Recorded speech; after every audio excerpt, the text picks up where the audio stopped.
So much yarn, so little time.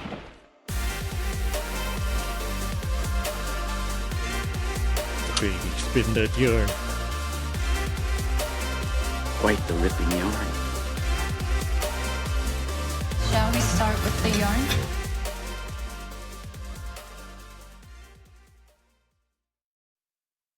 All right, we're back. The Big Yarn Podcast.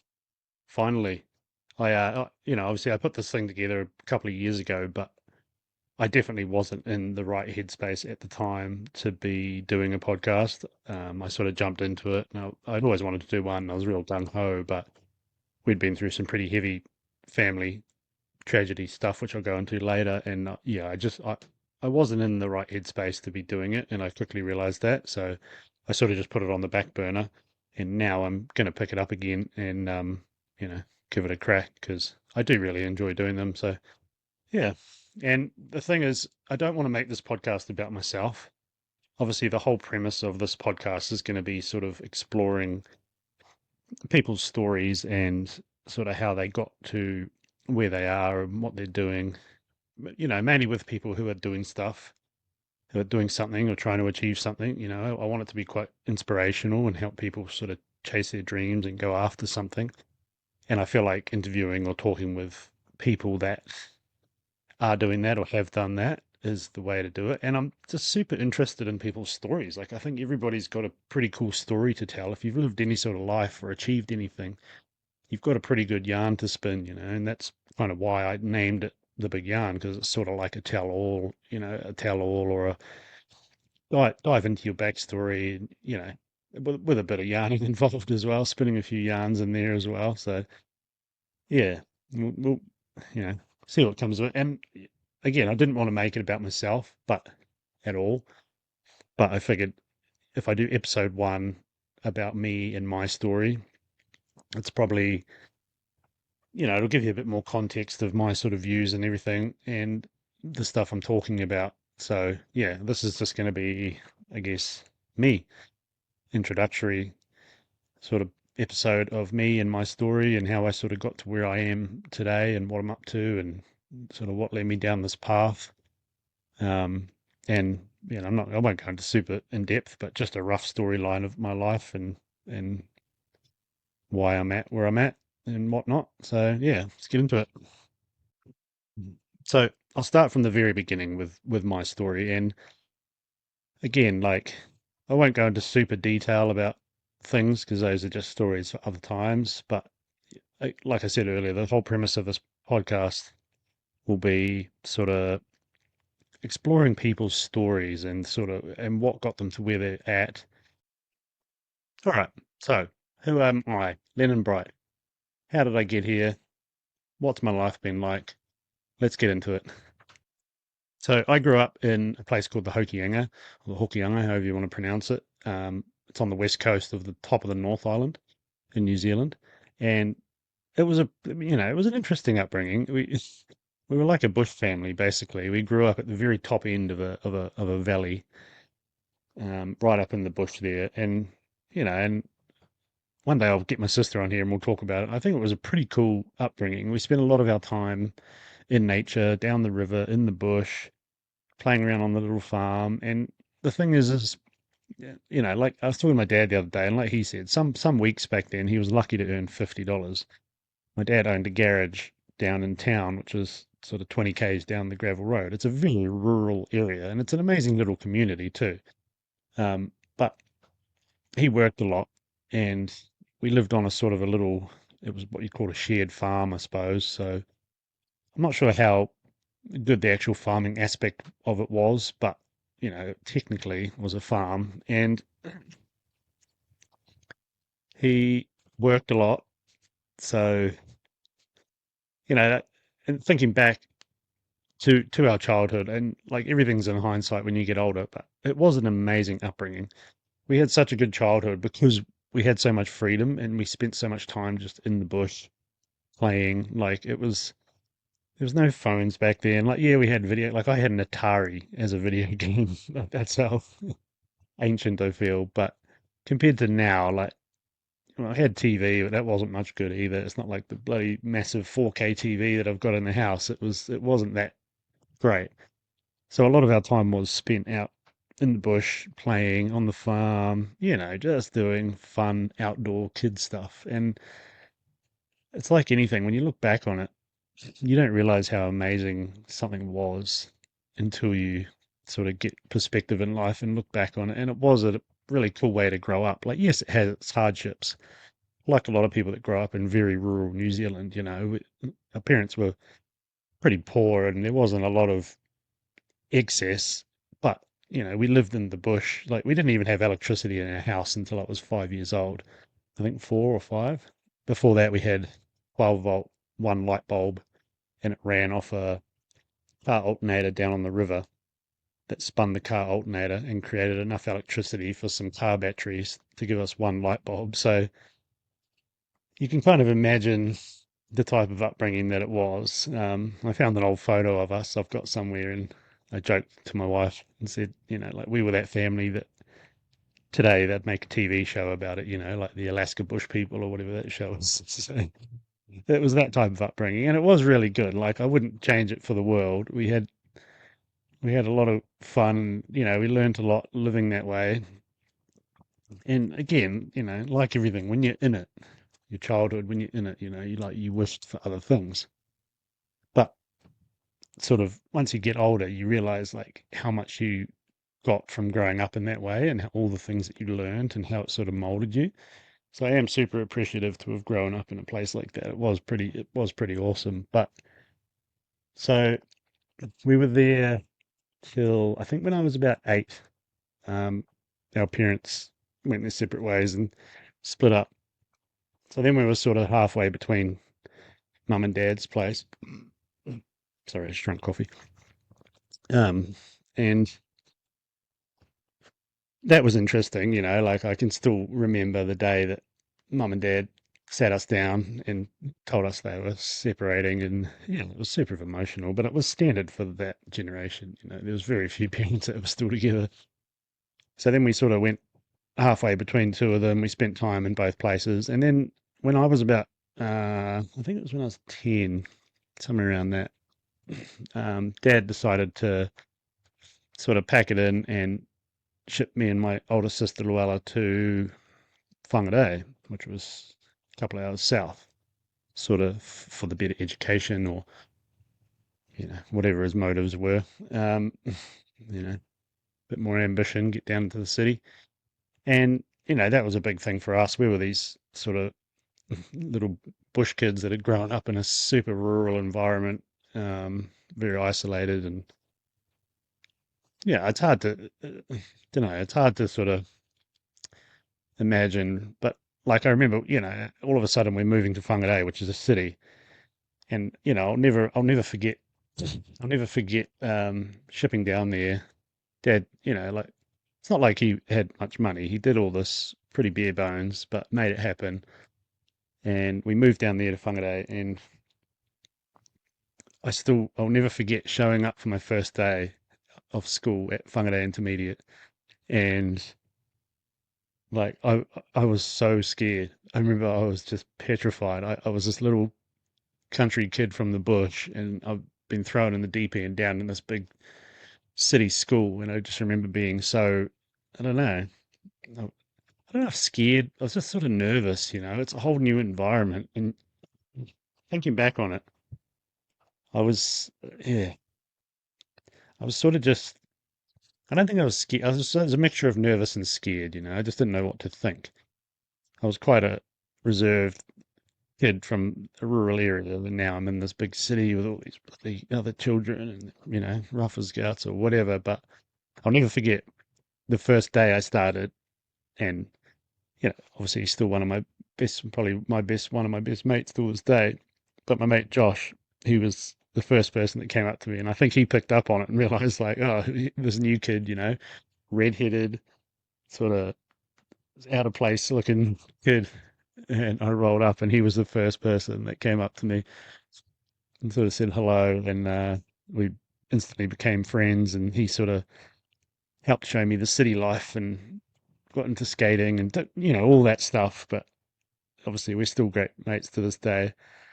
And, you know, we're like brothers because from that day dot, we were like best mates, and he just showed me the ways of the city as I kind of like to think it. But that was a saving grace because I was super nervous and scared. And yeah, he came and sort of rescued me and took me under his wing because he had grown up there, so he knew what it was all about. But yeah, and then so Whangarei Intermediate, sort of found my group there, group of mates and stuff. A lot of them I'm still friends with today.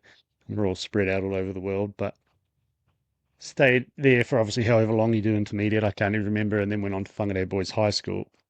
And then like the teenage years in Whangarei, you know, we were just these little ratbag skate kids, and we got into a lot of trouble, as you do when you're a teenager. We had a lot of us had quite a lot of freedom, you know. It was that era of parenting where it was kind of like, oh, yeah, just go do whatever and make sure, you know, just let us know every few days what you're up to, sort of thing. It was really loose. And, you know, me and my sister were raised by a single dad, obviously.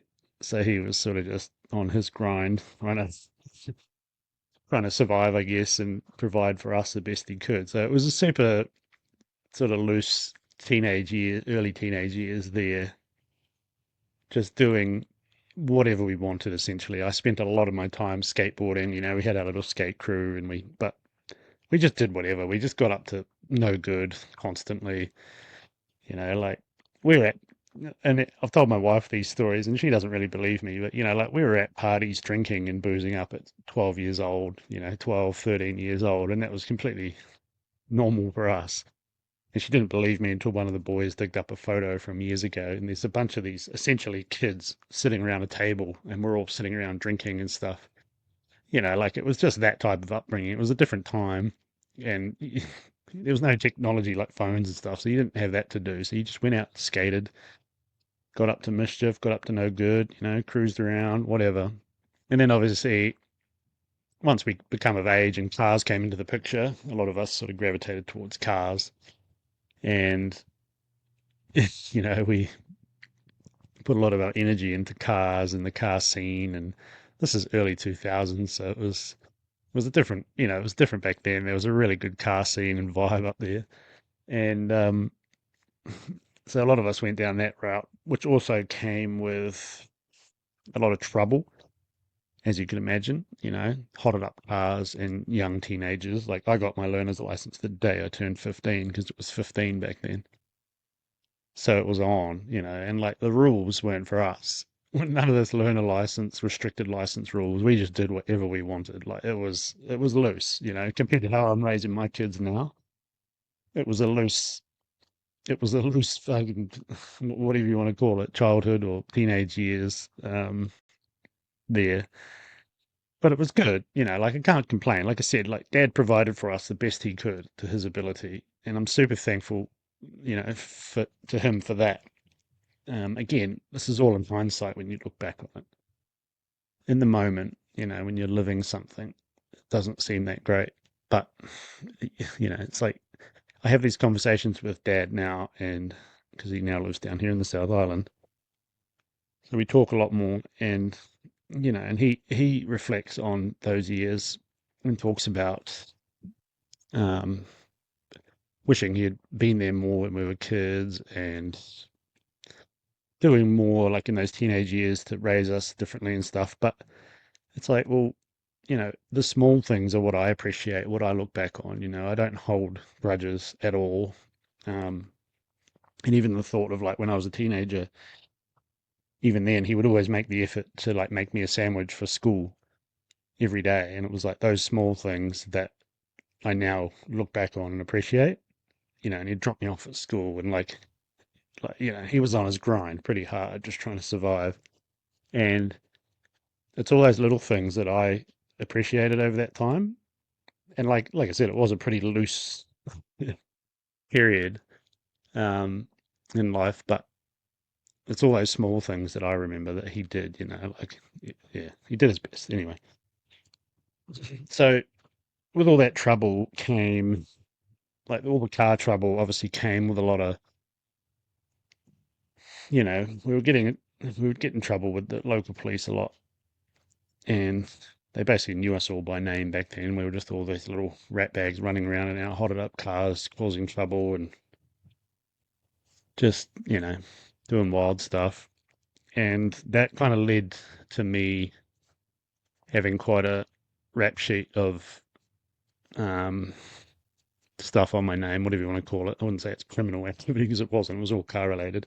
But it essentially got to the point where, I was going to face some serious consequences because I had such a track record of all this bad shit we were doing. And most of it was car related, whether it was even just, breaking the license rules or whatever. It was just stacking up. And it got to the point, we had a thing with one night with the police where essentially we all got arrested. Again, mostly car related, alcohol related, all that. I think this was once we were kind of age, because we used to go out night clubbing before we were 18, obviously. We all had fake IDs, and that was pretty standard back then. But one night something happened, and that was just a chaotic environment. We all got arrested, and that was kind of like the last straw. And they sort of brought the hammer down on me, and I got sentenced to go to court over it, and this was sort of the last straw for me, because I had such a big rap sheet of bad stuff, and I had to go to court for this last charge, and that was sort of like, the judge was like, look, you might do time or whatever, whether I'd be in juvie, I don't even know. But anyway, it was kind of a turning point for me in that I realized, like, man, all these years of just being a shithead teenager have caught up on me, and now, this is the real deal. I'm sort of going to have to face this head on. And the crazy thing about it was, it was the police who, like, it was me versus the police basically in this court case. And, like, I didn't have any money and I was just a dumb teenager. And my dad said to me, he goes, why don't you represent yourself? Like, obviously I couldn't afford to get a lawyer, and he wasn't willing to pay for it. He was sort of the parenting tactic of, like, if you get in shit, you're on your own. You have to deal with it yourself. So that was kind of the vibe there. And I thought, yeah, why not? So I went to court I think I was 17. I was either 17 or 18. I can't remember. I think I was 17.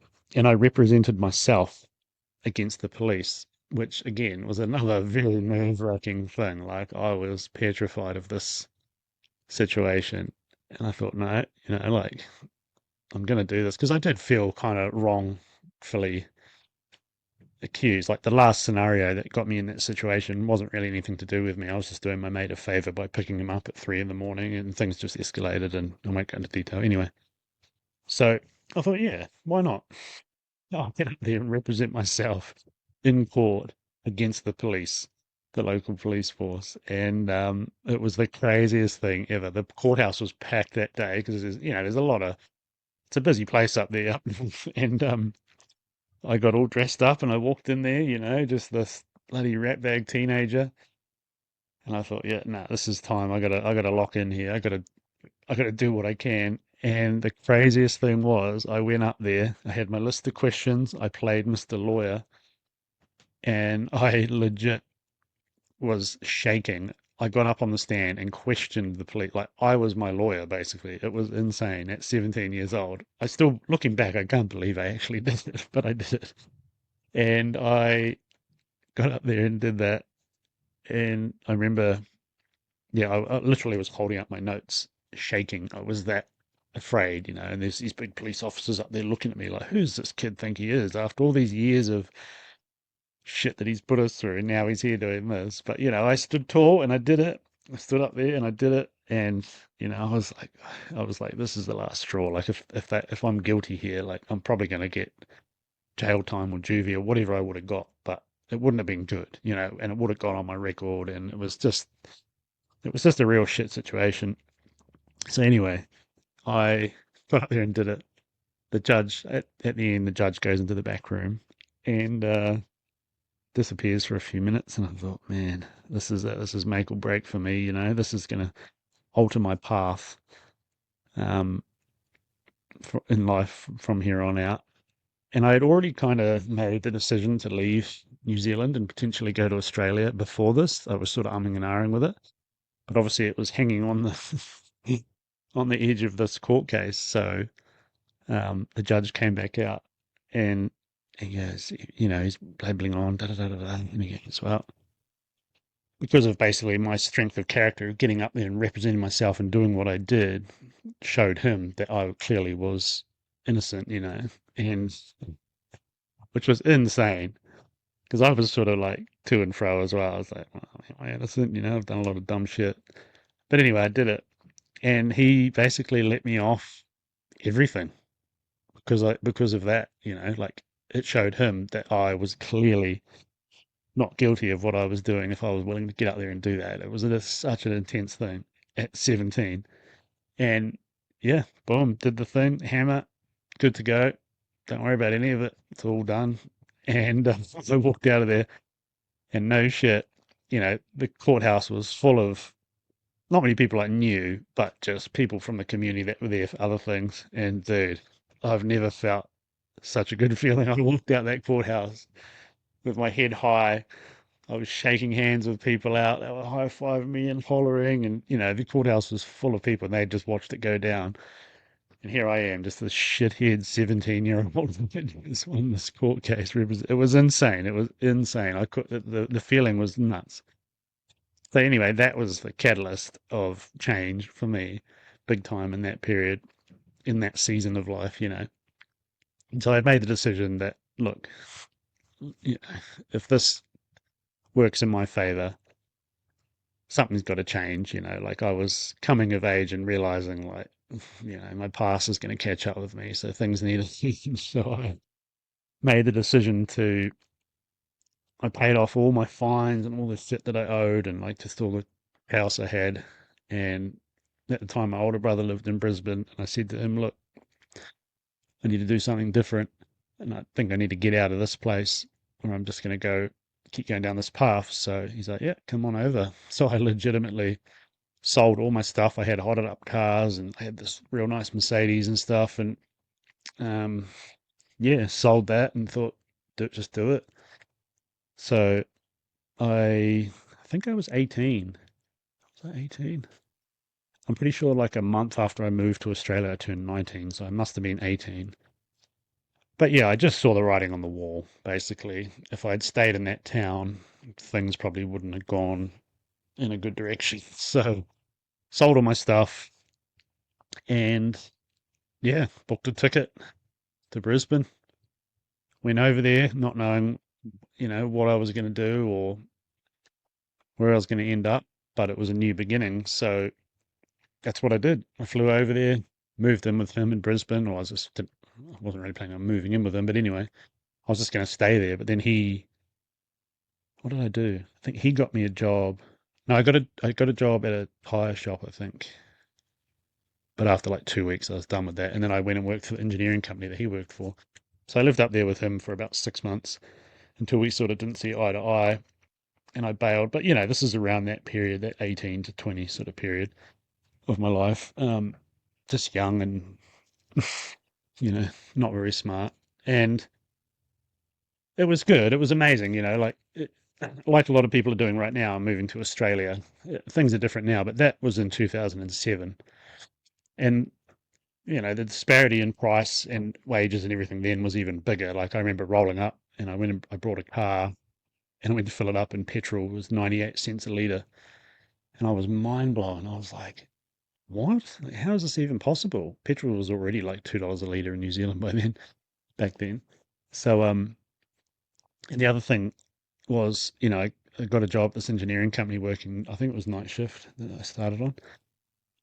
And I can't remember what it was that I was earning, but it was a lot, compared to what I was used to in New Zealand. It was more than double what I was making per hour. And so it was mind blowing for me. And just thinking like, man, this is crazy. Like, yes, it was hot and like where he lived wasn't a very nice part of Brisbane, whatever. I didn't really care about any of that.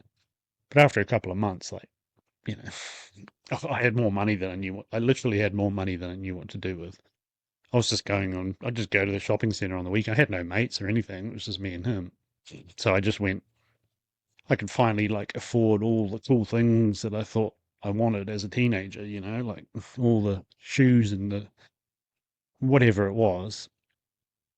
I'd never made that kind of money until then, and it was definitely an eye opener. And so I think I only lived there for about 6 months, maybe. I'm trying to think now. It's definitely diving into the memory bank, but that was cool. Like it was super hot. Working at an engineering place, obviously it's a big tin shed, and I jumped around a few different roles. I was a welder and all this different stuff. But I think me and him sort of just didn't really see eye to eye. So I thought, well, time to go to the Gold Coast, which is where all my other mates were, or one of my other mates at the time. He was over there.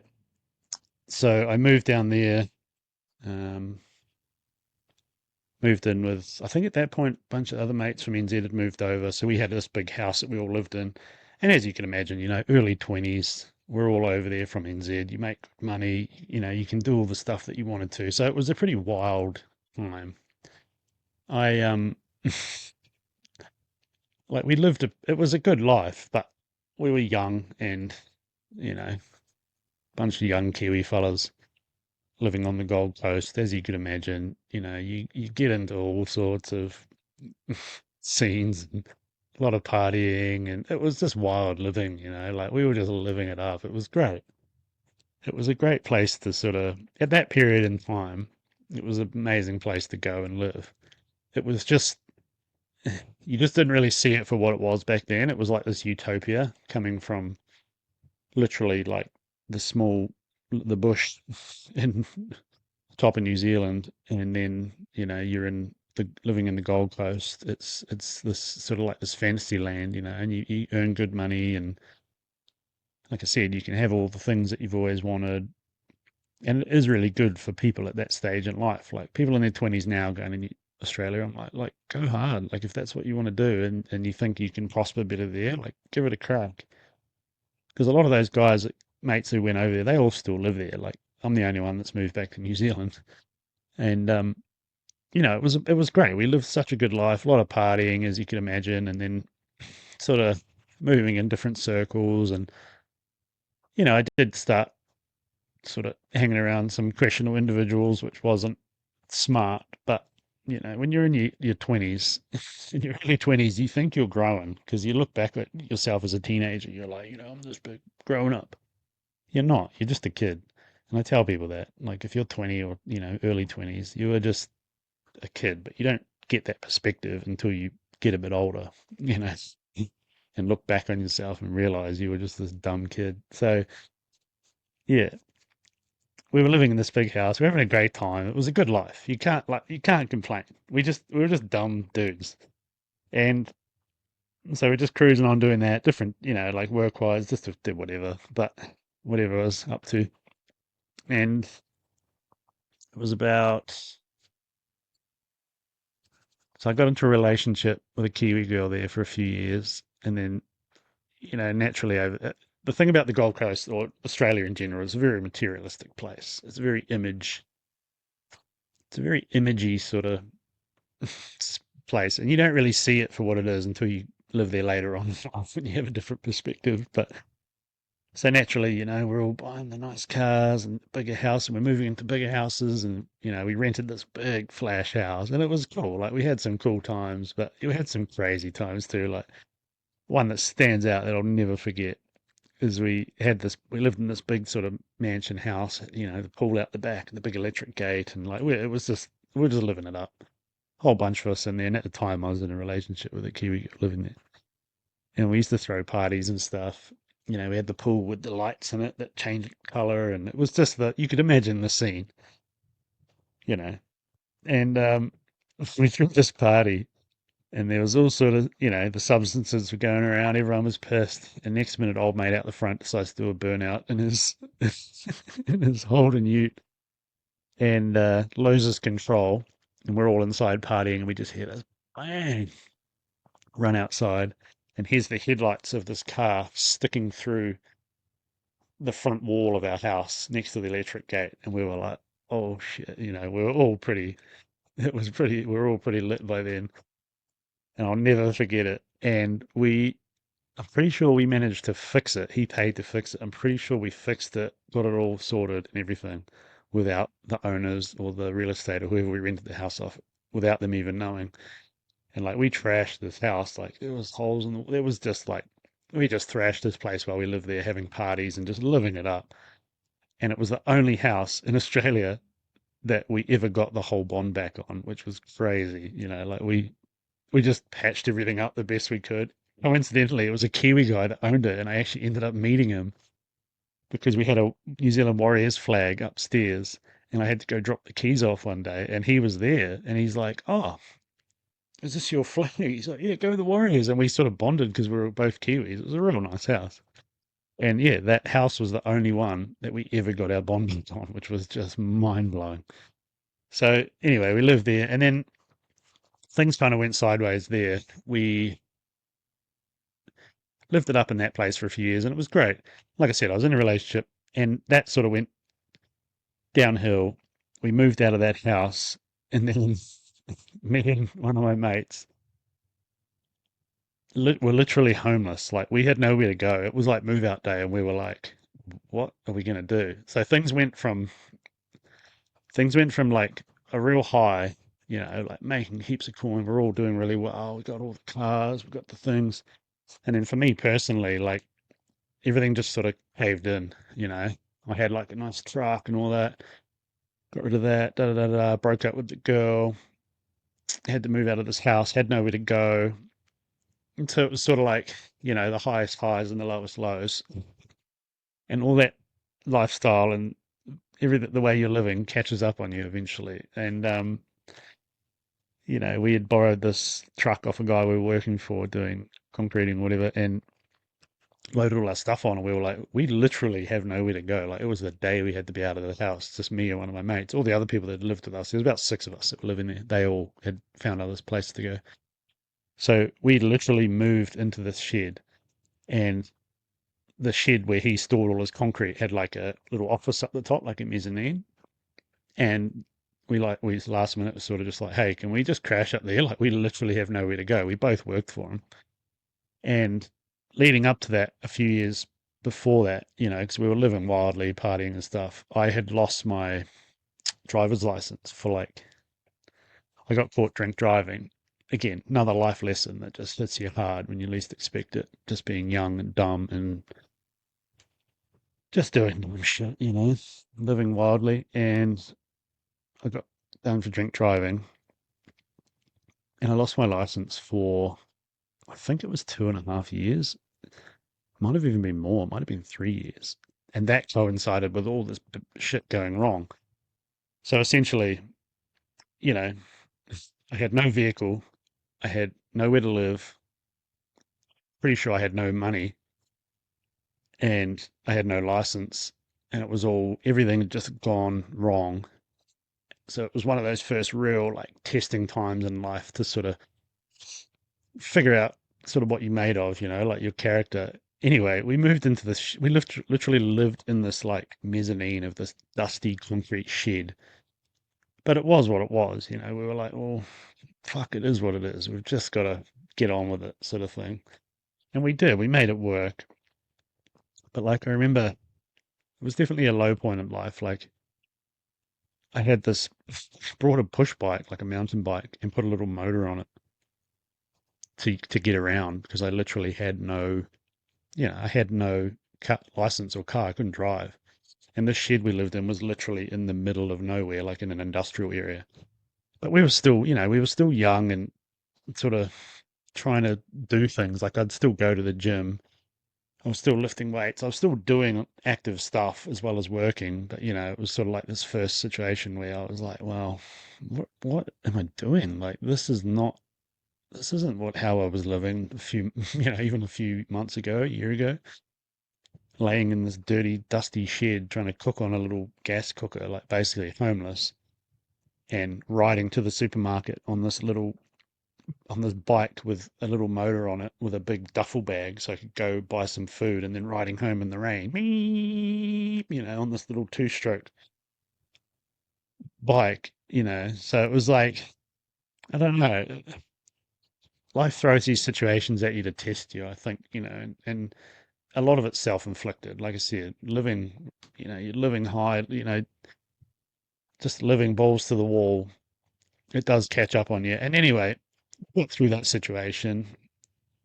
Pretty sure it was the first proper low point in life for me. I'd had previous ones, obviously, as talked about, but it was a real test, living in this shed.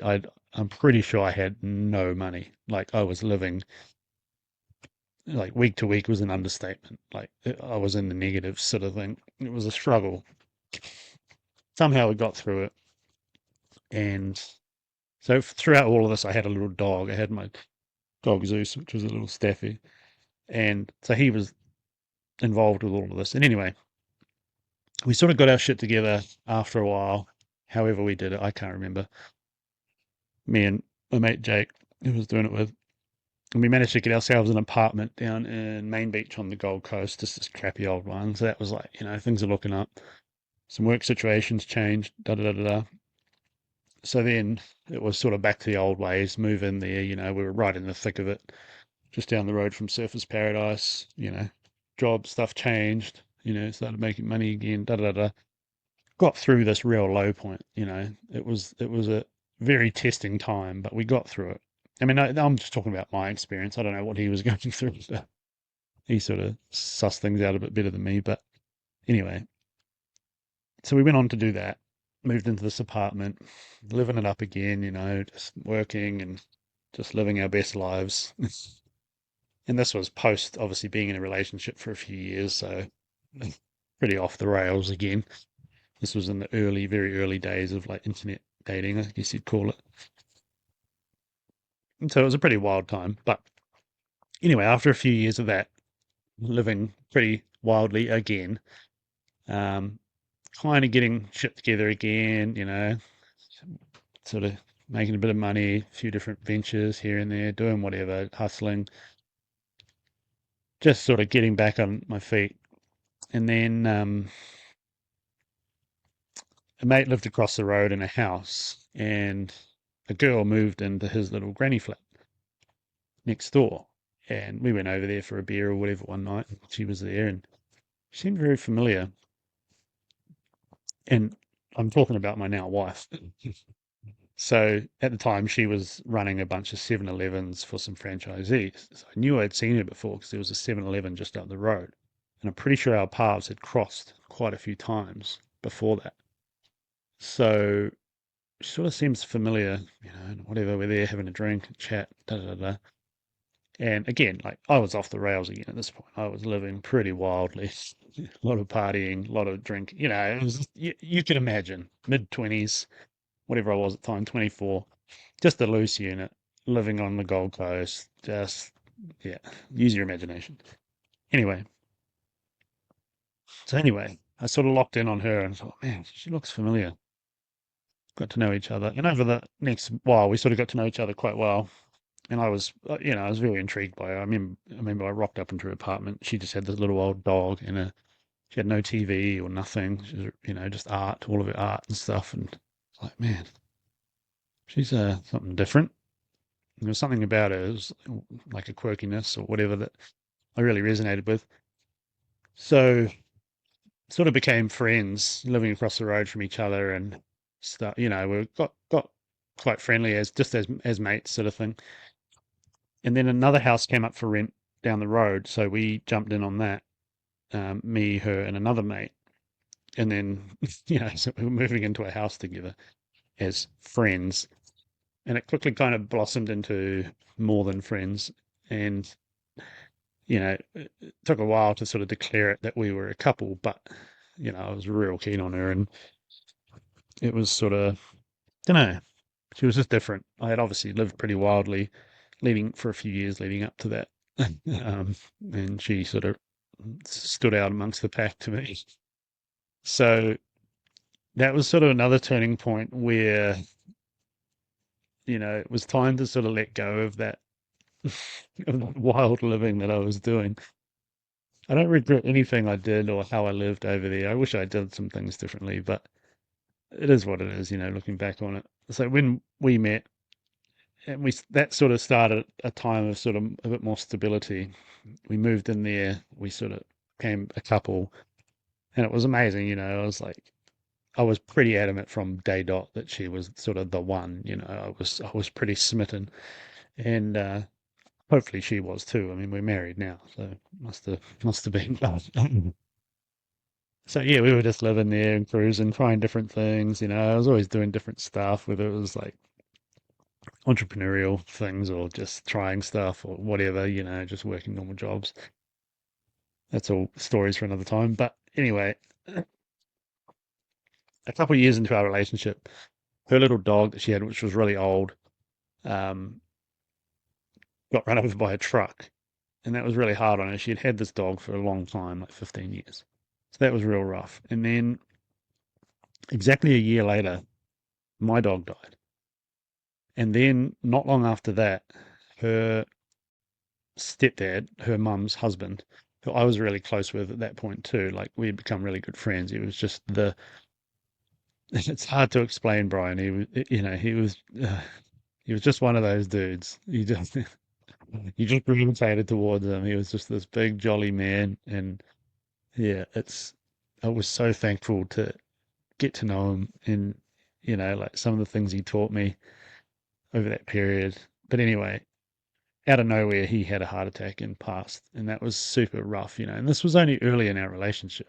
We'd gone through this shit. We were probably only a year, maybe in. I can't even remember. That was a big one, and it was really hard on her and her family. And I sort of jumped in there and did what I could. Because before we met, she was in a relationship for a long time and was sort of going down the traditional paths, and she sort of saw the light. And then I came in, and like, I don't think my wife's mother-in-law was too stoked on me when I first rocked up, like I was quite jacked at the time, and I cruised in this big jack dude covered in tattoos, I very much fitted the sort of the picture that you don't want your daughter to be bringing home. But obviously, my intentions have always been good. So anyway, I tried to be there as much as I could for them over that period, and it was super rough on me as well because I was super fond of that big jolly man. So we got through all that, and we thought, this is another period for change. Something needs to happen here. We need to change something. And I had grown up snowboarding in New Zealand since about the age of 10 or 11 or whenever it was. So came from skateboarding, and then used to go to Snow Planet a lot and Ruapehu, and that was sort of something that I really loved and sort of lost when I moved overseas. But um, something in me after going through all this shit, all this tragedy, just sort of sparked, like, I wanted to rekindle my love for certain things, and snowboarding was one of them. And we were sort of, getting through all this grief and shit that we were dealing with together. And I randomly came home one day and I said to her, do you want to, do we need to, let's go traveling. Like, let's do something different. We've got to change here. And I said, do you want to move to Japan? And she was like, what? Like, it was so out of the blue. And I said, look, I've always wanted to snowboard in Japan and I haven't done it yet, like, da da da. So on the dime, we literally just made the decision. The lease on the place we're living in camp was coming up, and we just made the decision, look, we got to do some shit. We got to change some shit because this is just getting to a point where, you've gone through so much already, and you're only whatever we were. I met her when I was 25, so this was probably a couple of years after that, and we'd just been through all the stuff with losing her stepdad, and she was like, actually, like, yeah, this isn't it. Like, we need to do some other stuff, try something different. And we'd saved a bit of money and stuff, and we were like, yeah, let's just do it. Like, because you only get a certain amount of time to get working holiday visas for places like Japan. I think the cutoff's like whatever the age is, 30 or something. So we're like, let's just go and do it for a while. Let's just live that travel life. Again, like I encourage people in their early 20s to go and do that and get it out of the way. We were sort of like mid 20s onwards, for whatever, however many years we did it, four or five, I can't remember. Anyway, so yeah, we're like, yeah, let's do it again. Like the previous story about leaving New Zealand, it was very much sort of just like on the whim, like, yeah, do it, like make it happen. And we did. We got actually the first year we moved there, I got denied a visa. Um and but we did it anyway. We went over there, we moved straight to Hokkaido, rekindled my love with snowboarding, which was amazing. And lived a great life over there for a few years. And we went to and fro and traveled, and traveled around Asia and did just lived a travel life for a while, sort of thing. And it was great. It's what we needed after dealing with all this heavy shit. And we really enjoyed those years of traveling and living abroad, and trying to sort of be sensible at the same time. Again, we still had some wild times together, but this is before kids. We were young-ish, still in our 20s, and living over there, partying and that, and here and there. But it was awesome. Like we loved it so much, and made so many friends, and we were sort of like we were so stoked that we did it and didn't just stay in that circle of life that we were in on the Gold Coast. And so we went to Japan, traveled all around Japan. Well, I did that multiple times, but yeah, spent winters there. I think we did sort of 2 extended winters back to back, and in between we would go travel and do other stuff. So we were, and it was around this time that I sort of got interested in photography. Before we went, I'm pretty sure before we went, no, it wasn't that trip. It was a previous trip we had done somewhere else. Before we went, I'd had other cameras and stuff and it was sort of like the interest was starting. It's like I've said in some of my YouTube videos, I always knew I always knew there was something there that I wanted to put my energy into, and I'd always done sort of entrepreneurial things to make money and different stuff. And I always knew I had a thing that I was sort of going to stick to and put all my energy into. I just hadn't really nailed down what it was. I'd started to get interested in making images and photography. And then I brought a camera, bigger camera, I can't remember what it was. So I was sort of getting interested in it. And then I brought another little Sony camera.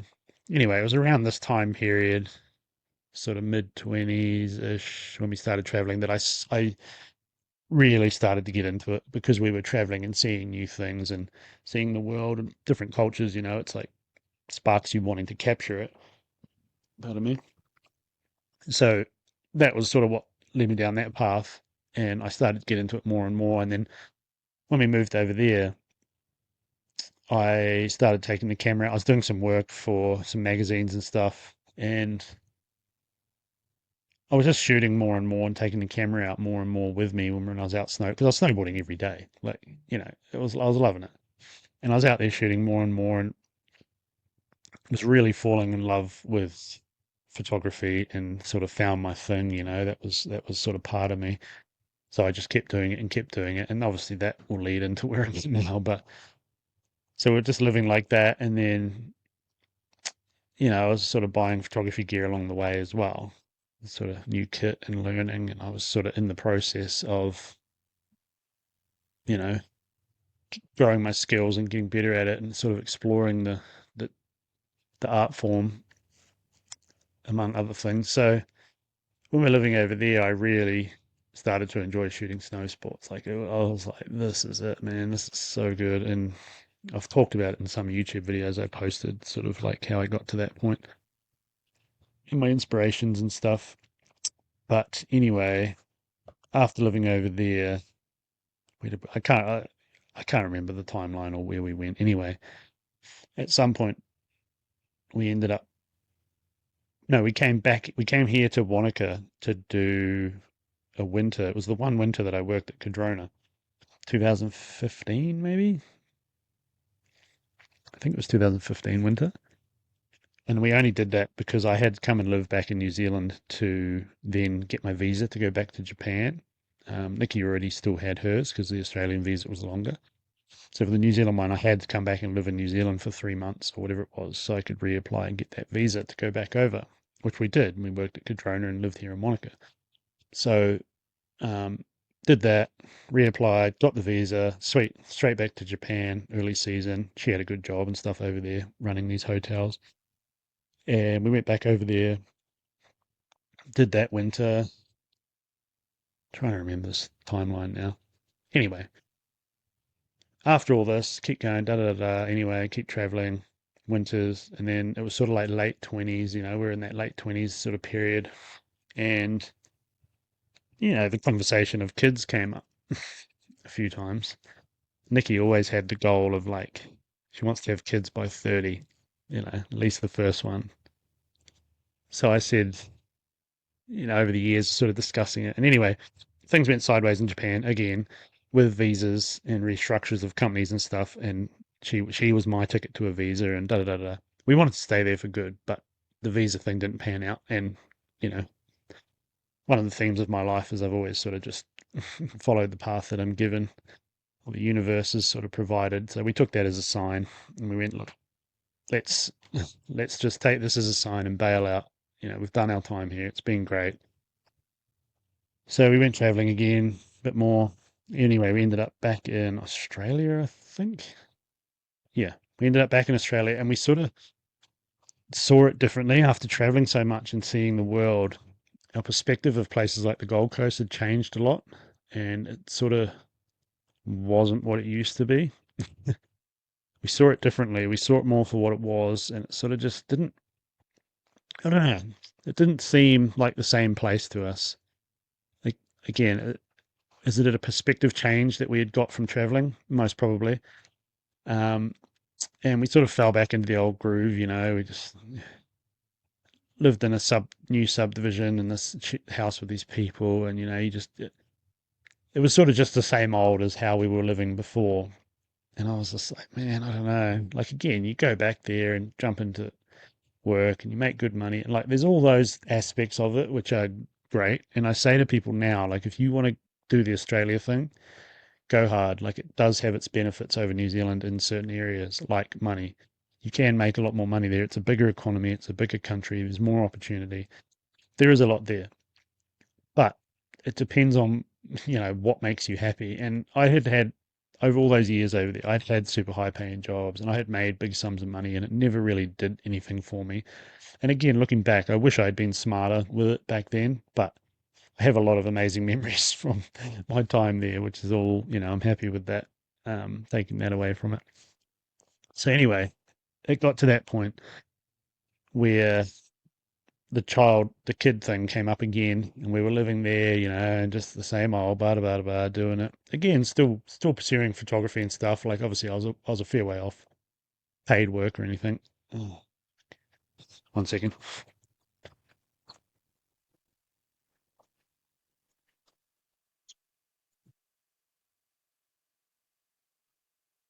Sorry. I've got the freezer here next to me and it just turned on, so I just turned it off. I was a long way off any sort of paid work with my photo stuff, but I was still grinding. I was still loving it, just getting better at it. And at that point, I had made the goal of like, yeah, photography is my thing. Like, I'm going to make this into something one day. I want to make a career out of this. So I kept chipping away at it where I could. And anyway, the kid thing. I had sort of made the decision that, look, if we're going to have kids, we're going to do it properly, which we are still doing to this day. We had certain things that we wanted to prioritize with our children and raising kids, and those were sort of hard decisions from the get-go. And I said to her, look, I can't picture myself raising kids here in Australia, like in the Gold Coast or anywhere around there. It just wasn't, like coming from where I grew up here in New Zealand and in the place that I did, it was hard for me to imagine myself and her raising children in somewhere like Australia, where it's just completely different. It's not, I don't know. Again, it's a perspective thing. You can have a great life there, but I have zero interest in living in the nice little subdivision with the nice new car and the big mortgage and all the nice things. That shit doesn't make me happy at all. Like, it does nothing for me. Like, materialism does not gel with me at all. And that is a huge factor over there, whether people like to admit it or not. And I just didn't want my kids to sort of grow up in that environment, to be honest. So I said to Nikki, look, if we're going to do this parent thing, we can't, I don't want to do it here. I don't want to raise kids in Australia. I want to go back to New Zealand. And for the last few years leading up to that, I had sort of had this feeling of, it's really hard to explain what the feeling was, but it was like a calling, it was like a calling me home. And when I look back on my time away from NZ, from that period of life, from about 18 through to my late 20s, I think I was 29 when we moved back, because it was the same year that we had Aurora, our oldest kid. So it was a 10-year span, basically. And the biggest thing that I regret about that time is I just packed up and left and went over there and was just living my best life. There was periods where I didn't even speak to my parents for like a year or more. I was just out there, like, and that's the biggest thing I regret, is not being here and not coming back enough to see them and making the effort. And that will make sense more in a second down the timeline. But like, there's something about New Zealand that is special, whether you like it or not. If you want to base your existence off things like the price of fuel, or how much things cost, or rent cost, the living costs or whatever, go hard. But that ain't me. Like, all that shit doesn't mean anything to me. I know I can deal with all that stuff to be back here. Like, there's something about this place that was calling me back. And I think a lot of Kiwis feel that. Like, you leave and you go overseas and you do all this stuff. And, Australia's this never, never land, and there's all these things there and all this opportunity. But there's something about where, like, your homeland and where you come from, that will always sort of be in you. Like, yeah, I don't know what I didn't even know what the feeling was. I just knew I had to be back here. And I was like, it's calling me home. Like, we've got to go back. And she agreed. And, she loved New Zealand. And now she goes back to Australia and she's like, shit, get me back home to NZ, like, she can't, it's not for her either. So anyway, when we made that decision we made the decision to move back, and then literally like a month later, pardon me, about a month later, Nikki was like, oh, I'm pregnant. I was like, shit, okay, it's happening. What do we do? Like, I said to her, do we cancel that idea and stay in Australia? And she's like, no way. She was like, let's do it. Like, no, like, that's what you want to do. Let's make it happen. And at the time, like, yeah, we didn't have a lot of things or money or whatever, but we were like, nah, we stayed true. And we moved back to New Zealand on my I think it was on my birthday, 2017. We basically had a couple of suitcases and, however much money. It wasn't much. Anyway, yeah, because we came back on my birthday and then we were there for my dad's 60th, I think it was. And we sort of surprised him then that she was pregnant. But yeah, so you can imagine, like, she was 5 months pregnant, whatever it was, and we moved back to New Zealand with basically nothing. But we knew that we were doing the right thing, because we did not want to raise children over there and we wanted to do it here.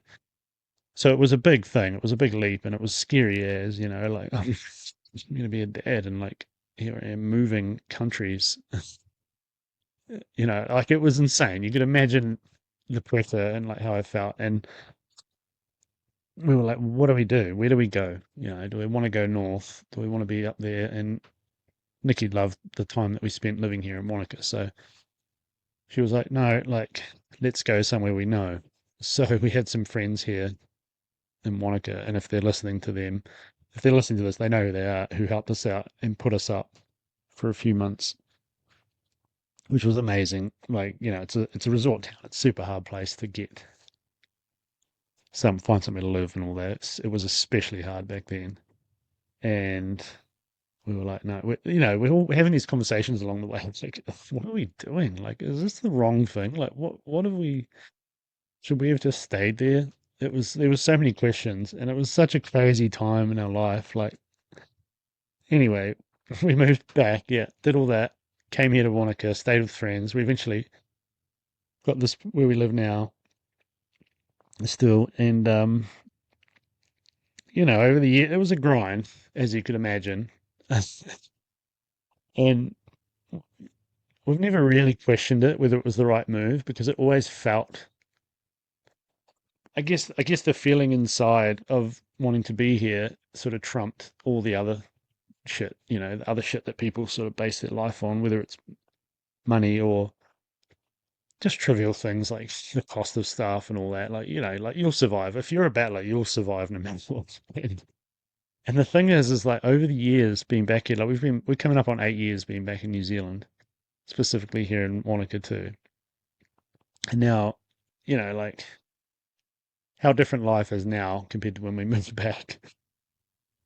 And it was the best decision we've ever made. Like, again, a lot of my mates and stuff that I grew up with all still live in Australia, and like props to them. Like, go hard, like if you like it. But for me, the freedom here of like, the things like hunting and fishing and all the things that I do trump all of that stuff. Like, I feel like if you base your life around things that make you happy and like your happiness or your pursuits or whatever you want to call it, all the other shit falls into place eventually, like if you're committed to it. Which goes back to like the whole Australia thing. Like if people are in their 20s now and they want to go there because they think they can make a better go of it, like I encourage it, but I also try and tell them like, look, they have all the same problems that we have, so go hard, go over there, make the money, but you will have that calling one day to come back here to the motherland. You know what I mean? And yeah, it was the best decision we ever made, because we were able to raise our kids in a way that we wanted to, teaching them important things like what I learnt growing up where I grew up, whether it's hunting and gathering or growing food or just all those things that sort of I learnt as a kid, which I think at the time I didn't know how important they were until later in life when I got some perspective and looked back on it. So anyway, yeah. So that brings us up to sort of when we moved back to New Zealand, and it was a grind. It was a real grind. So obviously we'd moved back here. A few months later, Aurora popped out premature. She was born at, I think it was 32 weeks or something. So she got randomly, came out early, got helicoptered to Dunedin. And, we're trying to set things up as much as they can. And, it was a first time dad. I was so scared.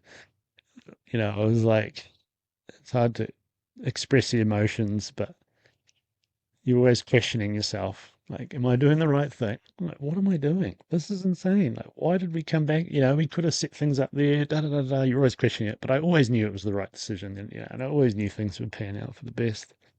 And so she spent some time in Niku down in Dunedin. And if you know anything about the setup down here where we live, is, Wanaka doesn't really have any sort of good medical places. So you have to go to either Invercargill or Dunedin.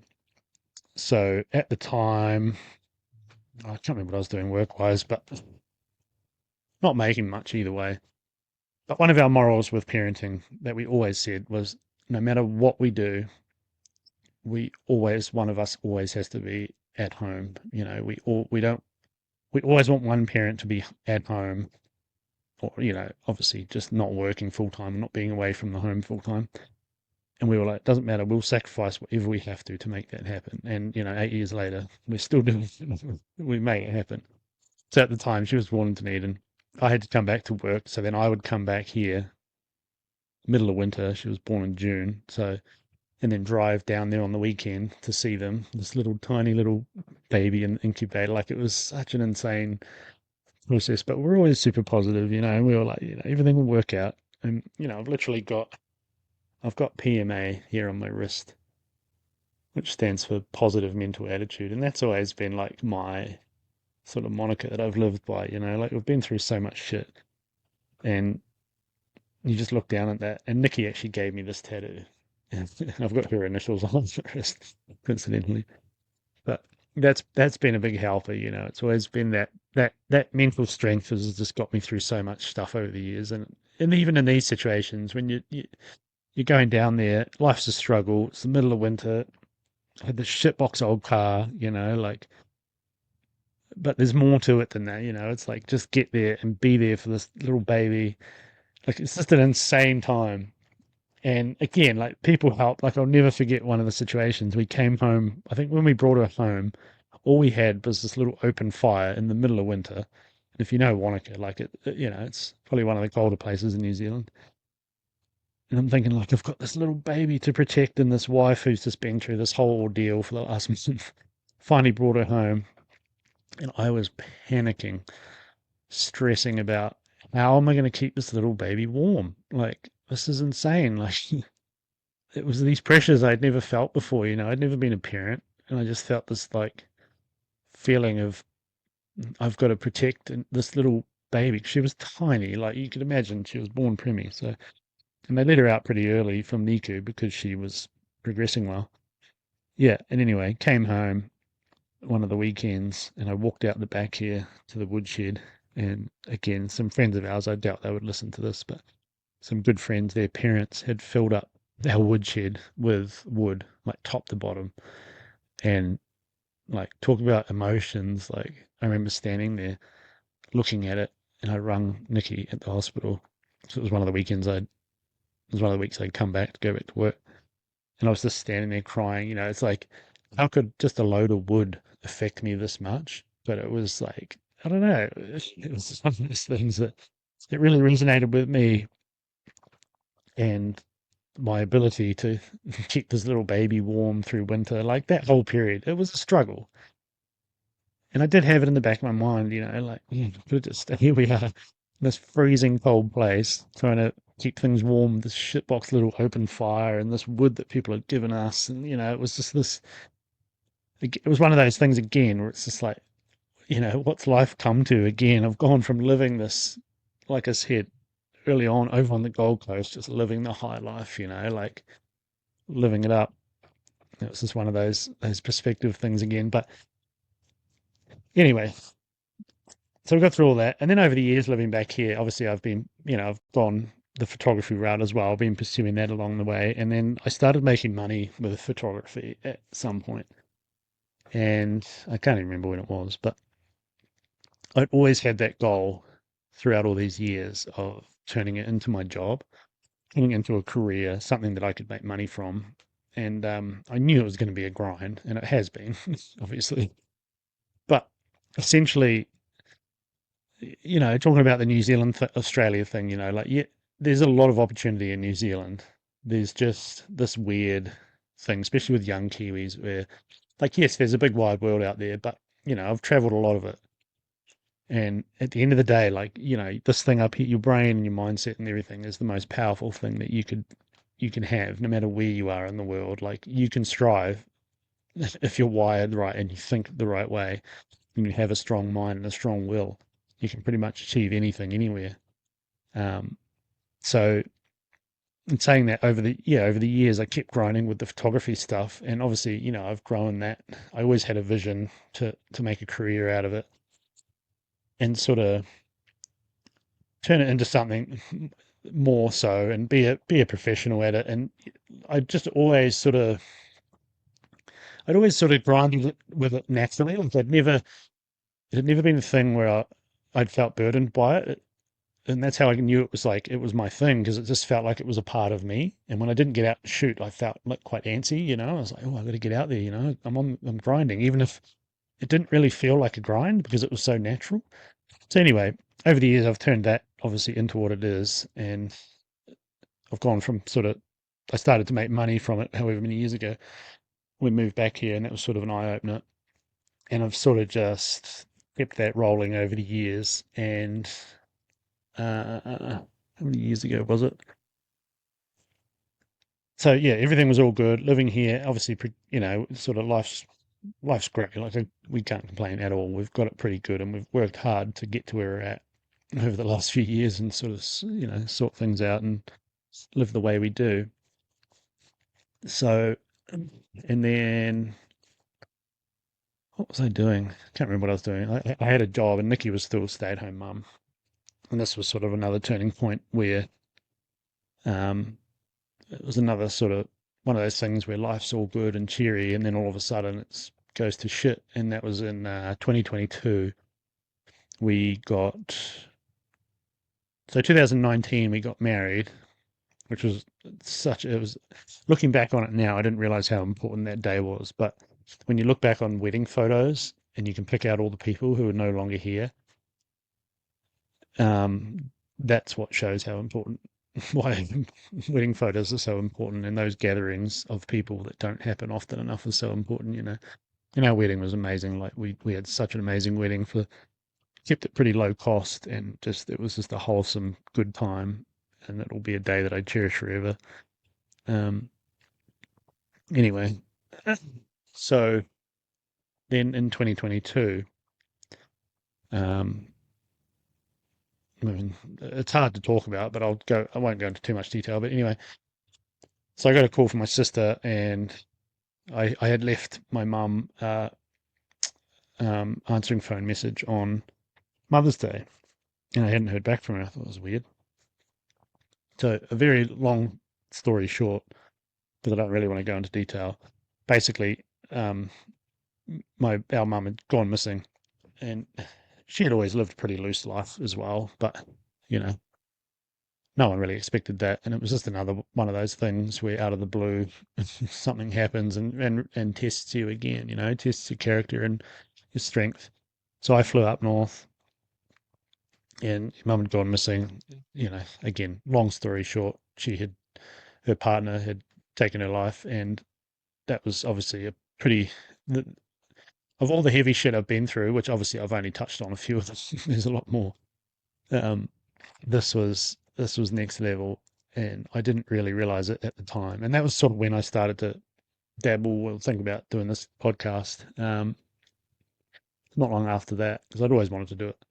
But I found out later on I 100% was not in a good mind frame or place mentally to be trying to do it.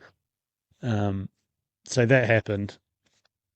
And then, was it before that? Or was it after that? We switched things up again.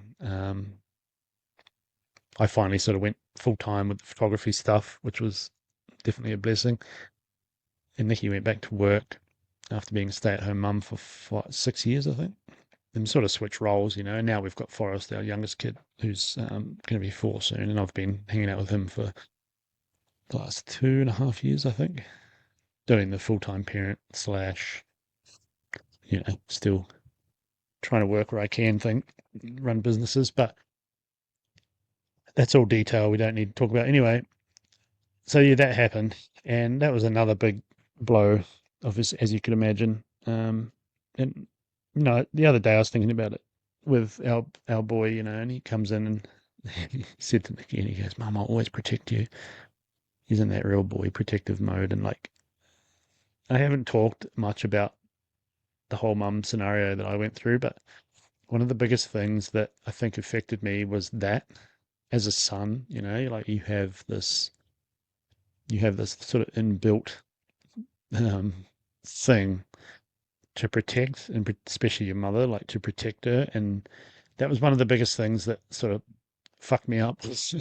All of that was, I couldn't protect her, and now she's not here. And that really, I don't know, that period of grief, I'd been through some grief before, but nothing was on this level. At the time, I didn't realize it. I was just like, sweet, back to work, back to whatever it was I was doing, grinding, doing this, back to normal life. But man, it comes down hard. That grief is a journey, and anybody who's been through it, this was grief mixed with trauma, because the way things went down, which we'll probably go into in a podcast one day, in detail, more detail, but it was definitely trauma as well. And as the victim support lady that I dealt with, who was amazing, said it, like trauma causes a chemical imbalance in your body. I obviously didn't know that. So when you mix trauma with grief, like, dude, it's like a 2-year journey. Like, I had never had the perspective of having mental health issues until this point. Like, I'd always been like, and I'm a pretty chipper person, positive all the time. And I've been through some shit like, yeah, no, it's all good, like everything will be sweet. I've always had that. This one was different. Like, I was in a deep hole and it was hard to find my way out, but I did. And like now life's great. I went through the grief journey, I lived with it and I dealt with it and I worked through it over time, knowing it would take time, and it was heavy. It was fucking heavy, man. Like dealing with that shit, not just losing your mother, but losing them in the way that it happened, in the way it all went down, and then subsequently dealing with, you know, the court case and having to sit in court and look your mother's killer in the eyes and all that shit. Like, dude, I don't wish that on anybody. And yeah, it was heavy. So that was another big thing. That was another big point in life that was just like, where did this come from? Like, how am I living through this? And I've gotten through it, and life's good. Life, it's always been good, but it was a heavy time for me, man. Like I said, I've never had the perspective of mental health or people having bad mental health until that. When that hit, man, like, it's almost like it happens and you're just, you're so traumatized by everything and everything. The grief actually takes a long time to unravel. And as it unravels, you just get deeper and deeper into this hole. And one thing it really gave me was a perspective of mental health and how the shit that people deal with. And like, I'm super strong willed and I've always had a really strong mind and everything. And I've always known that, but yeah, this definitely took me to places I had never been before, and it was looking back on it, it was such a big learning curve. And I used to brush off mental health stuff. People would be like, "Oh, I'm dealing with it," and I'd just be like, "What? How? Like, life's good. Like, what are you gonna complain about? It's all good." Like, I'd always be that person. It wasn't until this that, man, I had a whole new perspective. Like now, it's like, yeah, bro, I've been there, and fuck, it's hard. So, you know, another thing I always say, there's always a positive from a negative. You always get something out of a shit situation, and I've always thought that way. And like even with this, like it sucks, and I miss my mother a lot every day. Like it's heavy, it's hard, but I also know I gained a lot of positive stuff from it as well, like going through all that and making me stronger as a person. And like just like striving for chasing your dreams and all that shit. Like I've always done that. I've always been that way. I've always sort of tried to encourage others to do it. And my mum was a big factor in my career now as a photographer. She loved the fact that, I was doing some different shit and I sort of saw things differently and I had a bit more of an open-minded perspective on life. And, like she was such a big supporter of it. Even when I doubted myself, she was there to be like, you've got, to back me up. So yeah, that period was real shit. And I don't wish it on anybody because it was a rough patch of life. And it's basically why this podcast has been put off for the last couple of years, because I knew at the time that I was like, nah, I've got some shit to work through and it's going to take a while. And I've gotten through it and I'm a better person for it, And again, I have more perspective in life. So yeah, that was 2022. Yeah, May of 2022. And yeah, since getting through that, it's been a journey, but life's good. Like I can't complain, like I said, like me and the wife, we've worked hard to sort of give ourselves the life that we want. Um, we came back to New Zealand with basically nothing, and we've sort of built our lives into the way we want to be living, and we live a good life. We do what we want. We've both built good careers and yeah, again, I don't want to speak about money, all that shit, like because that's all irrelevant to me. That's just part of the process. But the actual journey of sort of getting to that point again is what this podcast is going to be more about, is about like, the mindset and the drive and the will to do something and to build something outside of the ordinary, because those are the types of people I want to be speaking to, and over the years, obviously, I've obviously in this chat, I've delved into a few different things, but there's a lot to go into, and I've got stories for forever because I've lived that type of life. Like, I've done so much stuff and had so many crazy experiences, and sometimes I don't realize it until I look back on it. And when I look back on it, I'm like, man, what a ride! And I'm super thankful for the life I live now. And again, we've worked hard for it to get here, but some of the decisions along the way that I've questioned, I've just I've always trusted the universe's thing. And like, I have quite a spiritual side, and a lot of that did come from my mum. She was very, very much like that. And, whether that comes from where I grew up or like just her teachings and stuff. And after dealing with losing her and all that stuff, I leant into it a lot more, just trusting my path and the universe and trusting my intuition instead of letting external forces sort of dictate decisions I make. A lot of it is from in here, and yeah, you just learn to trust your inner tuition over time, or your inner feelings. And I've always been a big truster in the universe's path for myself and karma, like doing the right thing by other people.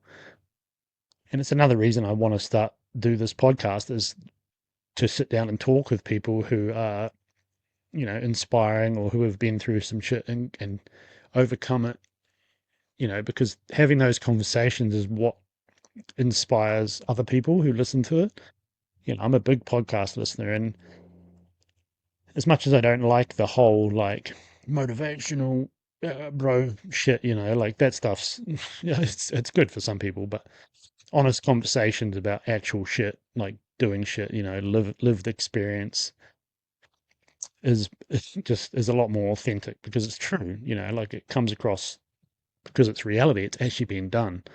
Um, and that's like something that I've always been interested in. I love chatting to people about their story and sort of what they've overcome and their part, whether it's like their path to success. And again, whether that's monetary success or, just doing something they love, like myself, or whatever your picture of success is, because let's be honest, there's one picture of success in today's society, and it's always related to monetary or money, which isn't really my thing. Like, I'm all for people getting it and then getting it myself, but there's a lot more to life than that, and that's where I want to sit down and chat to people about these sort of mindset things and the way that they approached getting to where they're at, or where they're going, or whatever grind they're on. And that's the whole point of wanting to do this podcast, is sort of explore those stories behind people and their backstory, just like what I've just told you about where I came from and sort of some of the journeys I've been on, that sort of makes you into who you are today. Because ultimately that lived experience of life, of all the decisions you've made, of all the shit you've been through, whether it's good or bad or whatever, it sort of molds you into who you are now. And now here at, when am I, 36 years old, looking back on all that stuff that I did and the decisions I made to go along that journey of life that I lived, it's just like, man, one different decision could have changed everything. Like we just had our 5-year wedding anniversary, and I'm obviously happily married and just stoked for everything that life's given me. Whereas if I hadn't have made that one decision to pursue, to try and pursue my normal life, who knows where I would be. Like, that one decision can change everything. So yeah, that sort of leads us up to today, where obviously now I am living my dream. Like, Dude, I can't complain. Like, I live such a good life, and I hate to be the person that, like, not, it's not bragging at all, because I'm super humble and I don't ever want to be that person. It's more like, it's more of an inspirational move, as in, like, fucking worked my ass off for this shit, and now I get to enjoy the fruits of it. I've built this thing, like, I'm talking about sort of my career, like whether it's photography or, doing all this stuff, working with brands and all that stuff. And that's why I'm sort of leaning into this concrete content creation stuff, whether it's YouTube videos or podcasts and stuff, because one of my biggest things, and it's something that I've taught others as well, is like, if you chase something and you succeed, you have to take what you've learned along the way and pass it down to the next person or the people that are trying to do something, even if it's not similar. It's just like, you get to a point where you realize, hang on, if I help others, it helps me. In other words, like, whether it's karma or the universe or whatever, one thing I've learned is helping other people succeed. Actually, it not only teaches you about how much you know and how much you've learned, it also, I feel like you get rewarded, because nothing bad comes from helping other people achieve their goals or their dreams or succeed in whatever way they're trying to achieve it. Only good comes from it, like, it's good karma for one, which I'm a huge believer in. And it's also, like I said, like, it teaches you more about yourself when you teach other people something, whether it be photography, whether it be business stuff, mindset, all that stuff. Like, one thing I've realized is the way I've sort of seen life and done things along the way and had all these lived experiences, it does create a bit of a different perspective. I've always kind of had that, but I'm just learning more and more about myself and how much I can help others sort of chase their goals in all different ways, whether it's like the mindset stuff or just anything really. Like, I don't know, whether it's just something that comes with age, I don't know. But my whole thing is now is like, my and I'm just talking in the photography world and what I've achieved there, which again, I've got heaps of future goals to achieve more. Like, I don't stop. It's not like I got here and now I'm like, I'm done. It's never ending, and I'm going to keep grinding at it for sure. But one thing I've realized more and more is that, yeah, handing this stuff down, teaching others about sort of changing the way they see things and their outlook on life, and just sort of expanding their view on what's possible. Because whether people like it or not, especially here in New Zealand, obviously we have a huge problem with tall poppy syndrome, where it's like mediocre. Everyone wants to stay mediocre, and I'm like, fuck that. Like, I have no interest in that shit. Like, I'm here to succeed, and again, without being cocky and being the big bro fucking motivation dickhead. Like, you know, I want everybody to get their bag, basically, to succeed, whether, again, whether it's monetarily or just, doing something they love. I'm happy to see other people succeed. Like, there is not a bone in my body that envies others. Like, I was lucky enough to go through what you would call like a spiritual awakening, I guess you'd call it.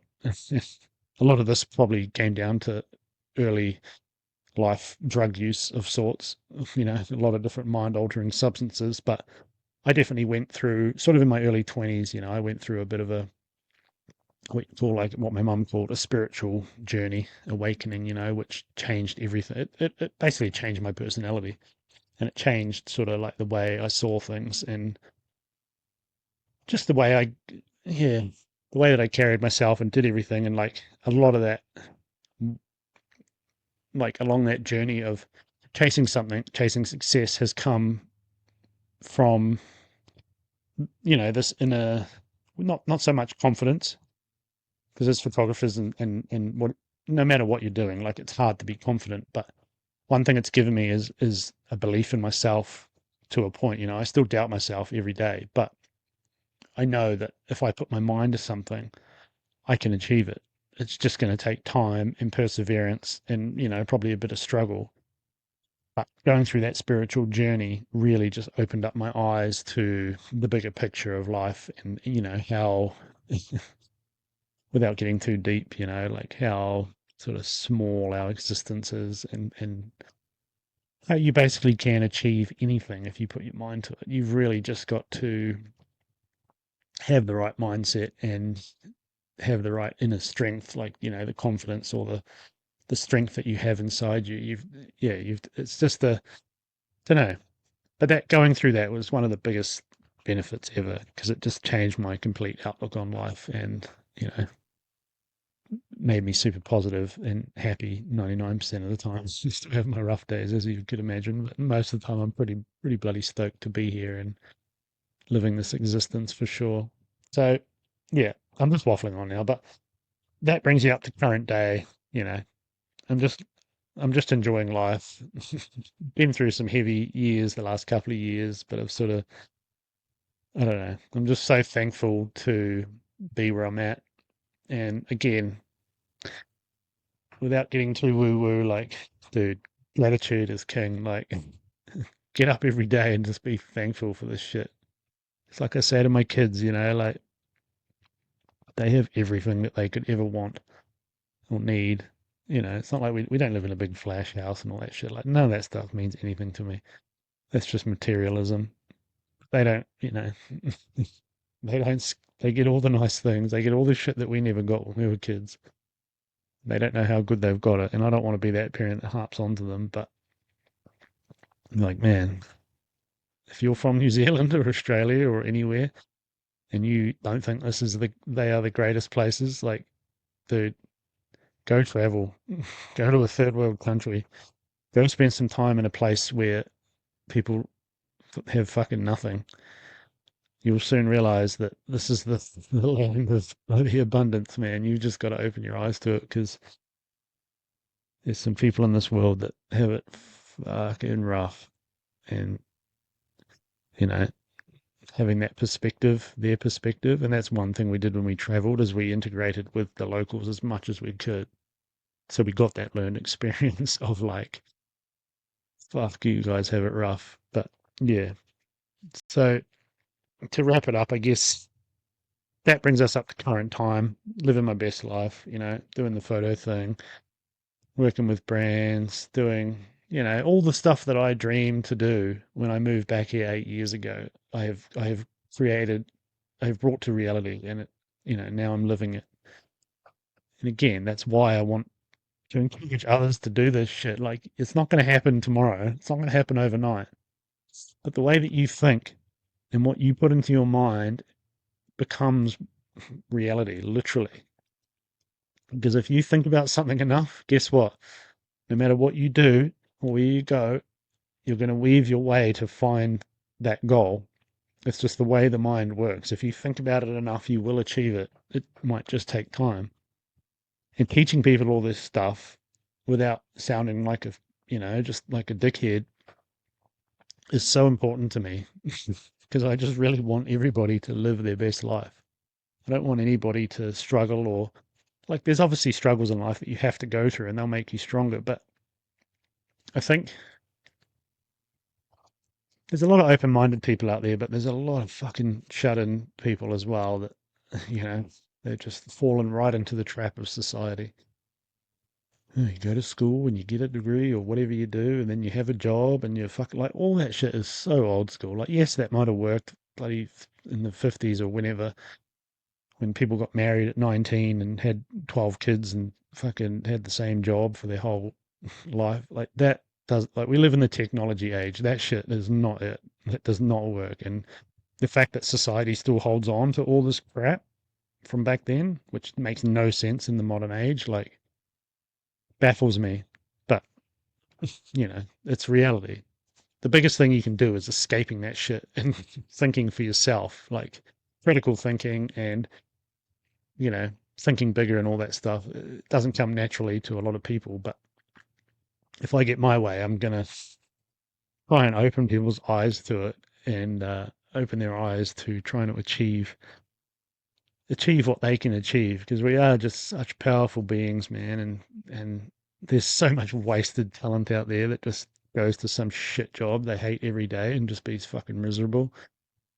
And that's just makes me sad and makes me more ambitious to like try and open people's brains or open their eyes to like, yeah, just how to do things differently. So as you've probably figured out, I can just waffle on forever.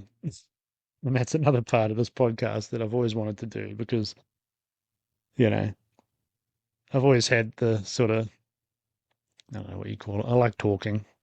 I especially like talking to other people and having like conversations. I get super energized by it.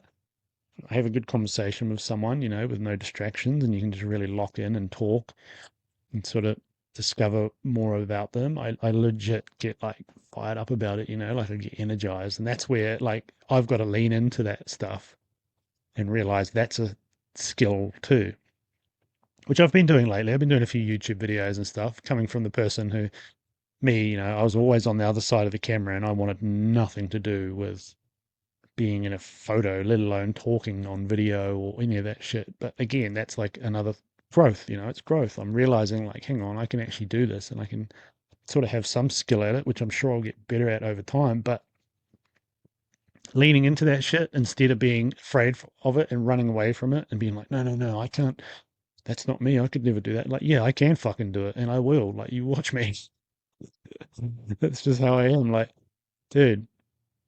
And if you're not like that and you run away from all that shit, then this probably isn't for you. But, you know, if you're all about positivity and growth and like personal journeys, then you're in the right place. So, yeah, I don't know. I better wrap this up anyway. I've been waffling on for ages. That gives you a bit of an idea of my story and sort of where I've been and where I am now and sort of, you know, the things that have made me into who I am. Obviously, I was very vague with some of the stories, but I've got that many stories from just living such a I don't know, all over the place life.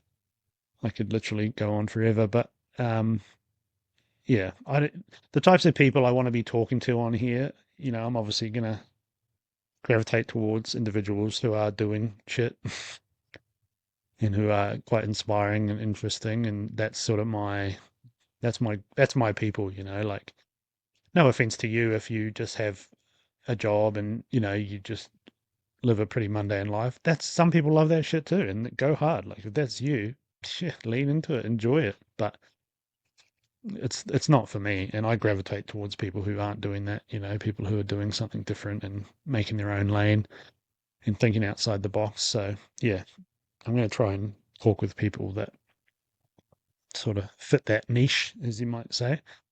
But that's episode one of me of getting to know who I am and waffling on about all sorts of nonsense. But if you've listened this far, then man, you're dedicated. I appreciate it a lot.